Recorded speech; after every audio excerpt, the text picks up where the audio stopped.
The Suicide Squad. Now, The Suicide Squad is written and directed by James Gunn, based off the story of Viola Davis' character, who employs all these DC villains she has held up in a prison in the middle of nowhere to go and investigate and find out what's behind this highly classified thing called Project Starfish. And at the same time, though, throughout the film, you find out that there's much more to Project Starfish than you could have ever imagined. And at the same time, though, you also follow this new Suicide Squad, the Suicide Squad, as they go on these wacky and crazy and bonkers adventures, all leading up to the aim of finding out what's behind Project Starfish. And that's basically the plot of the Suicide Squad.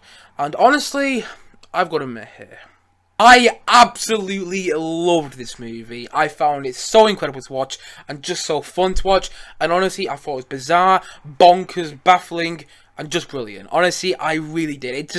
It's such a fun movie. It really is. And it's so bizarre at the same time. There are large parts of the movie which just shouldn't work. Honestly, there's this whole 10-minute sequence of the film where basically James Gunn just takes you away from the main plot, this whole thing to do with Project Starfish, and just takes you to, Harley Quinn flirting with this guy and falling with this guy. And it's almost like a parody of a perfume ad. You see this guy that Harley Quinn's flirting with come out of their bath all muscly and everything, and you see them look through the telescope together in the sunsets again and everything. And it's almost like a parody of a perfume advert. But the thing is, though, it takes you away from the main plot of the film for about 10 minutes, and it shouldn't work. It just shouldn't work.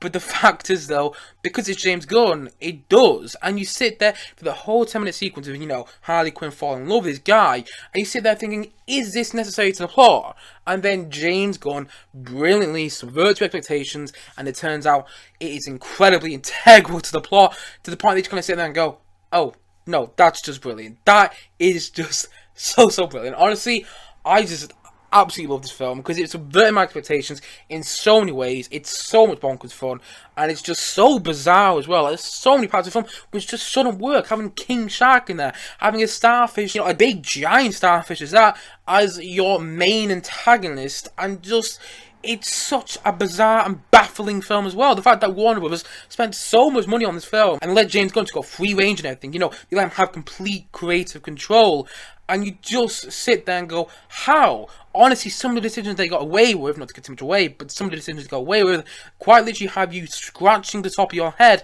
and you just kind of sit there and go, this is just insane. It really is. Like, there's weird moments of nudity in there. There's actually weird moments of gore in there as well, to remind you of some of James Gunn's early films like Sliver, and just things like that, which work so well in the film. Honestly, it's got James Gunn stamped all over it in the best way possible, but at the same time, though, it is so insane and just so crazy, which just exemplified in the opening sequence of this film. Honestly, just the opening sequence alone, quite literally, James Gunn is telling the audience, okay, I'm going to kill any character in this film. If you don't believe me, just watch me. Honestly, the opening sequence, not only is it so well made and so exciting and so thrilling to watch, it is literally like you're watching each character die one by one by one by one by one. Honestly, not to get too much away there, but my god, the opening sequence of the film just had me quite literally my jaw was dropped and my eyes were open because I was shocked at how fantastic and how completely brave and insane it was, and how funny the opening sequence was as well. Like, the opening sequence made me laugh quite a bit, which I just didn't expect. And honestly, I sat there in the opening sequence of the film just thinking, oh no, I'm going to absolutely love this now, because it was so big, it was so different, it was so exciting, and it was just James Gunn all around in the best way possible. And the fantastic thing about the opening sequence is it's subverting your expectation, left, right, and centre, and then it goes one extra mile and completely subverts your expectations, and then takes you back to even further before the film even started. And if you watch the film there, you'll get what I mean. But the thing is, though, it's just so clever in that way that you just kind of sit there and just shocked at decisions being made, but you kind of love it at the same time. I also love the comedy of the film as well. But the comedy, I must admit, not all the comedy worked from the film, but when it did, it worked me quite a lot. But the thing is with the comedy in the film, it doesn't serve to move the plot forward, but at the same time, though, it doesn't hold the plot back either, like it would in many Marvel movies. Like many Marvel movies, the plot will quite literally stand still and go, haha, look at this joke we're making, this really cheesy joke we're making. But that's not what happens in this film.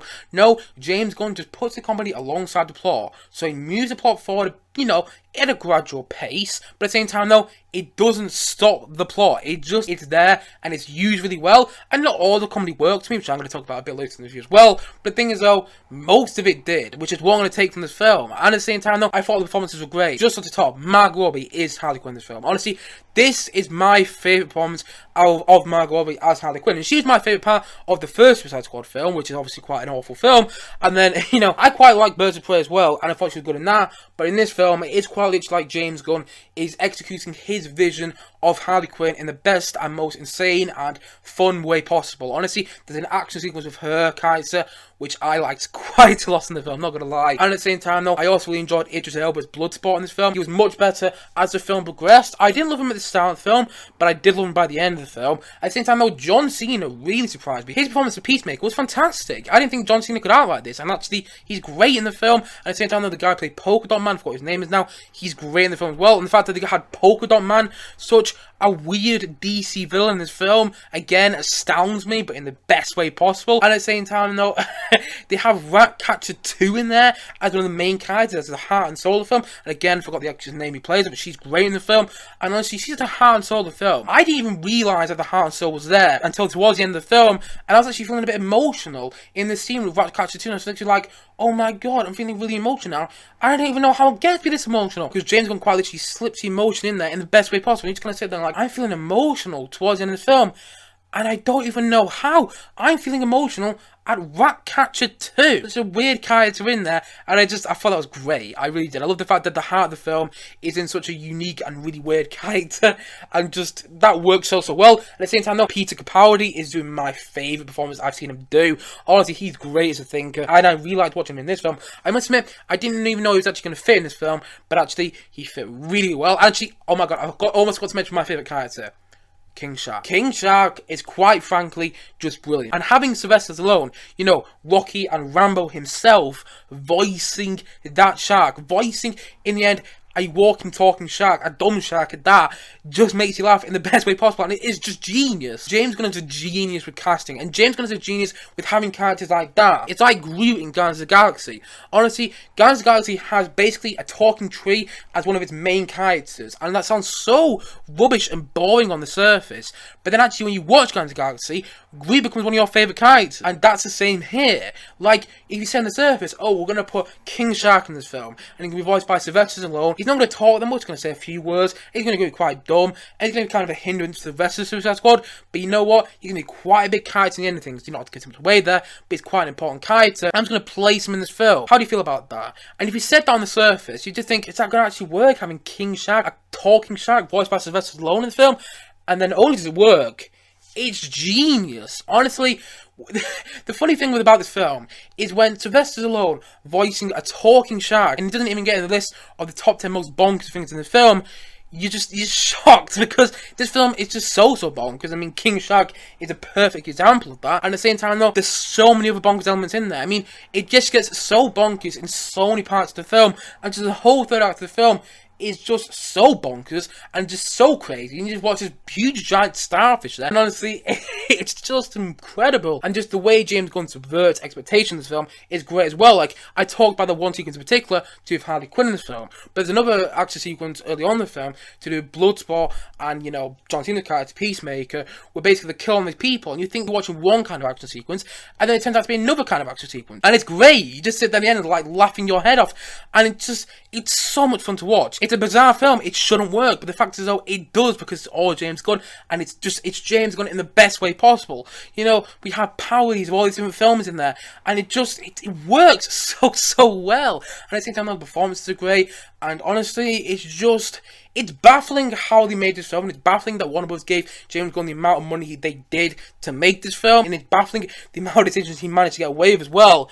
But the thing is though, I'm happy Warner Bros. Gave him that amount of money, because honestly, this is a comic book movie like none other. I'm even going to go as far as to say this, it's actually one of my favourite comic book movies of all time. However, saying that though, I do still have my small criticisms of this film. Not all the comedy worked to me. There were a few dick jokes in there, which just didn't work for me personally. That's not my sort of humour, I'm going to be honest there.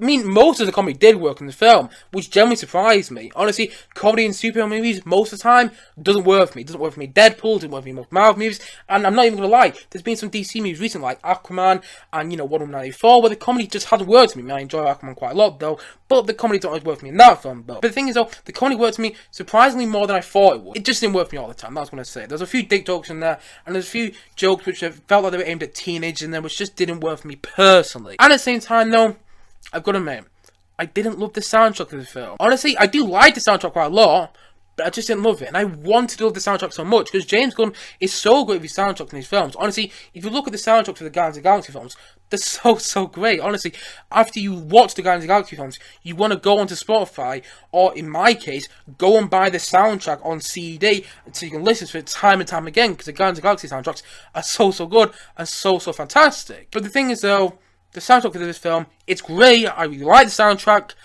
I just wish I loved it. And hopefully, when I watch this film a second time, I will love the soundtrack. But for now, I think there's some really good uses of songs in there. For example, there's this one action sequence, like I talked about before, involving Harley Quinn, and you hear this song playing in the background. You think, is this the right song for the action sequence? And then, as the action sequence quickly progresses, you realise, oh no wait, this is the only song they could put in the action sequence, and it just works so well. But the thing is though, even so, the music works well in the film, and the songs, you know, they're fun to listen to and everything. I just wish the soundtrack, for me personally, was a bit better. That's all I'm saying in the end. And I do prefer the Guardians of the Galaxy soundtrack over this one. But the thing is though, I prefer this as a film over both Guardians of the Galaxy films. And I should say here, the Guardians of the Galaxy films are my favourite MCU films. And my god, this is one of my all-time favourite comic movies, like I've already said already. I absolutely love it. I really do. It's just so incredible. And it's so bizarre. It's such an odd film. But you do kind of sit there and going, okay, it shouldn't work. But because it's James Gunn, it does. The performances are all great. The characters are all used so well. Even these rubbish characters on the surface, like Polka Dot Man and Ratcatcher 2, actually become really fantastic characters in the film. And it's bizarre in its filmmaking. It's baffling that Warner Bros. Spent so much money on this film. I mean, happy they did. But I'm baffled at how much James Gunn got to go away with in the film. And at the same time, though, it's bonkers fun in the best way possible. It's exciting. It's thrilling. It's just so much fun to watch. It's so brave in its filmmaking. It's so brave in its decisions it makes as well. Just the opening sequence alone exemplifies that. And at the same time, though, I just absolutely love the way time's used in the film. The fact that James Gunn just moves all over the place and goes, oh no wait, this is what happened 3 days ago, or this is what's happened with Harley Quinn now, and this is what's happening with main Suicide Squad now, or this is what's happening 5 days ago, things like that. And you know, all that shouldn't work, but it does, weirdly enough. And I just kind of sat there and I loved it. I got swept along with it. There's so many funny sequences in the film which just works to me, like the sequence where you go and see the Suicide Squad get drunk and everything, they're all dancing in the club. It's a great sequence. Peter Capaldi's great in there, which I didn't expect to say about this film. And at the same time, you know, King Shark, need I say more? And honestly, I just absolutely adore this film. I really did, from start to finish. James Gunn, in my opinion, has made a comic book movie in every sense of that phrase. It's a comic book movie in the best way possible. It's so brave, it's so bizarre, it's so bonkers, it's so baffling, and it is just so brilliant. It really is. Honestly, it's just incredible in my opinion. And so, all in all, I'm going to say that the Suicide Squad, I'm going to say that it's a 9 out of 10. Honestly, I just absolutely love this film. I really did. Yes, I've got my small criticisms of the film, but I have my criticisms to do with every film.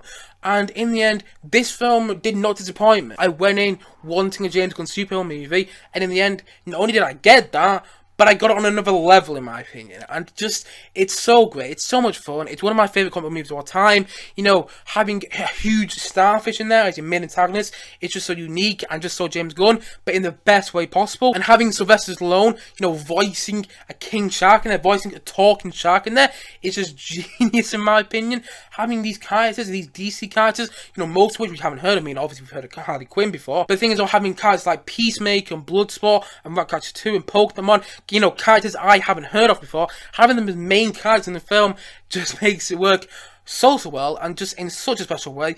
It's got emotion, it's got heart, it's so much fun to watch, it's bonkers, and I actually loved it. It's crazy, and it's one of the films which just shouldn't work on the surface. And even when you're watching it, the large parts of the film, you're thinking, this shouldn't work. But because of James Gunn, it does. And honestly, it's big budget filmmaking at its best, in my opinion. I love it. It's baffling, it's bonkers, it's bizarre, and it's absolutely brilliant. And honestly, it's now one of my favourite comic movies of all time. And I can't wait to go watch it again. I really can't. So all in all, I just absolutely love this film, and I can't recommend you go and watch it enough. And so for that reason, I'm going to say that the Suicide Squad is a 9 out of 10 from me. Anyway guys, what do you think of the Suicide Squad? Please do comment down below and let me know your thoughts in the comment section below. Anyway guys, thank you as always for watching, and if you haven't yet, please do click down below and like and subscribe on this video, and look forward to many more both film and TV reviews come very soon on this channel. See you guys again soon, but bye for now, bye!